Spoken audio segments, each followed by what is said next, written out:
మన రక్షకుడైన యేసుక్రీస్తు నామములో అందరికీ వందనాలండి. ఈరోజు దేవుని మాటలు దినవృత్తాంతములు 2వ గ్రంథము 26వ అధ్యాయము 5వ వచనము. అతడు యెహోవాను ఆశ్రయించినంత కాలము దేవుడు అతన్ని వర్ధిల్లజేసెను. ప్రియమైన దేవుని బిడ్డలారా, దేవుణ్ణి ఆశ్రయిస్తే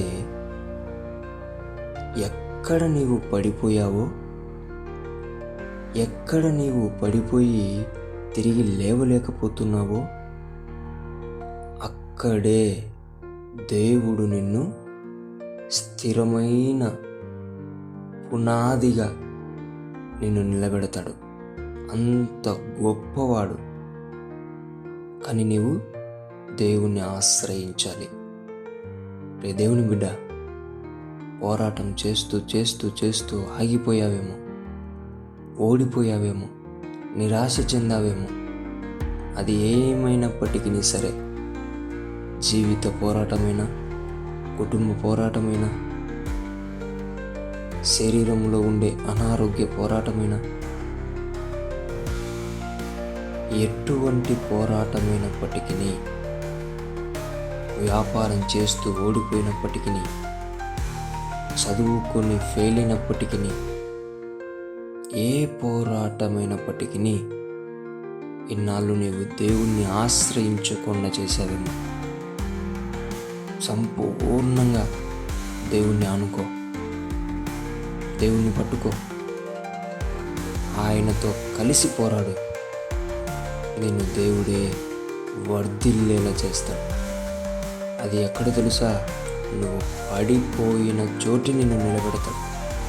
అంత గొప్పవాడు, నువ్వు ఆశ్రయించే దేవుడు.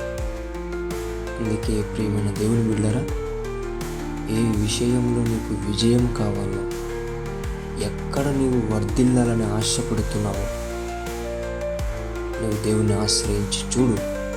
అక్కడే అద్భుత రీతిగా, ఆశ్చర్య రీతిగా నిన్ను అవమానించిన వాళ్ళే చప్పట్లు కొట్టే రీతిగా దేవుడు నిన్ను వర్ధిల్లజేస్తాడు. ఆమేన్. దేవుడి మాటలను దీవించునుగాక. ప్రార్థిద్దాం.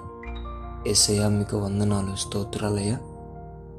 ఎవరైతే నీ బిడ్డలు పోరాటము చేసి ఆగిపోయి ఉంటున్నారో, నిరాశ చెంది ఉంటున్నారో, ఒక్కసారి నీ మాటలను బట్టి బలం పొందుకొని నిన్ను ఆశ్రయించి మళ్ళీ పోరాటం మొదలు పెడుతుండగా, యేసు నామములో వారు ఎక్కడ పడిపోయారో అక్కడే వారిని వర్ధిల్లజేయమని యేసు నామములో ప్రార్థిస్తున్నాం తండ్రి.